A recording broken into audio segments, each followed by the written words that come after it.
എം.എസ്. Asmabi college alumni അസോസിയേഷന്റെ വാർഷിക പ്രസിദ്ധീകരണമായ alumni directory ഓർമ്മയ്ക്കായുടെ 20ാം പതിപ്പ് പ്രകാശനം ചെയ്തു. കോളേജിനോട് വിട പറഞ്ഞ അവസാന വർഷ ബിരുദാനന്തര വിദ്യാർത്ഥികൾക്ക് അവരുടെ കലാലയ സ്മരണകൾ അണയാതെ സൂക്ഷിക്കുവാൻ ഉതകുന്ന രീതിയിലാണ് ഡയറക്ടറി രൂപകൽപ്പന ചെയ്തിരിക്കുന്നത്. കോളേജ് മുൻ പ്രിൻസിപ്പൽ ഡോക്ടർ എ. ബിജു ഡയറക്ടറിയുടെ പ്രഥമ പ്രതി college secretary and correspondent V M. ഷൈന് നൽകിക്കൊണ്ട് പ്രകാശനം നിർവഹിച്ചു.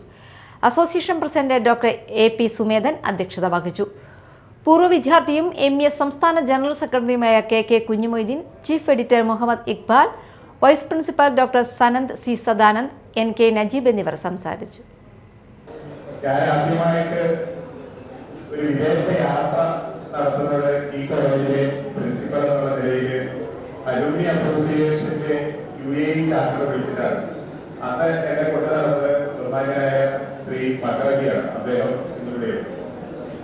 രണ്ടാമത്തെ ഒരു വിദേശ യാത്ര നടത്തുന്നതും അലുമിനി അസോസിയേഷന്റെ ഭാഗമായിട്ടാണ്. അത് മാറമ്പള്ളി MBS കോളേജിൽ നിന്ന് അവിടെ ഒമാൻ സന്ദർശിച്ചവരാണ്. പക്ഷെ അന്നൊക്കെ കൊണ്ടു നടക്കാൻ ശ്രീ ശിവയ്യാരെ ഉണ്ടായിരുന്നുള്ളൂ. കാരണം അദ്ദേഹം അന്ന് അവിടെ മാതൃഭൂമിയുടെ എഡിറ്ററായിട്ട് സേവനമനുഷ്ഠിക്കുകയാണ്. അദ്ദേഹം കൊണ്ടു നടക്കാൻ മാത്രമല്ല, ഒരുപാട് പ്രധാനപ്പെട്ട വ്യക്തികളെയൊക്കെയാണ് അദ്ദേഹം പരിചയപ്പെടുത്തുന്നത്. നമ്മുടെ ഓർമ്മയുണ്ടാവുമെന്നറിയില്ല, ബഹുമാന്യനായ കവി മധുസൂദനൻ നായരെയൊക്കെ വായിട്ട് കുറെ നേരം പോയിരുന്ന് സംസാരിക്കാനൊക്കെ എനിക്ക് ഭാഗ്യമുണ്ടായത് അങ്ങനെയാണ്.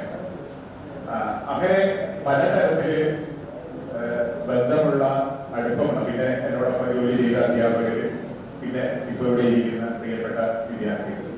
അപ്പൊ അത്തരത്തിലുള്ള വളരെ അടുത്ത ഒരു സദസ്സാണ്. സാറിന് ഏറ്റവും ഇഷ്ടമുള്ള കോളേജ് ഏതാണ്? കുറെ കോളേജുകളിൽ വർക്ക് ചെയ്തിട്ടുണ്ട്. ഞാൻ അസ്ലാമിക് കോളേജ്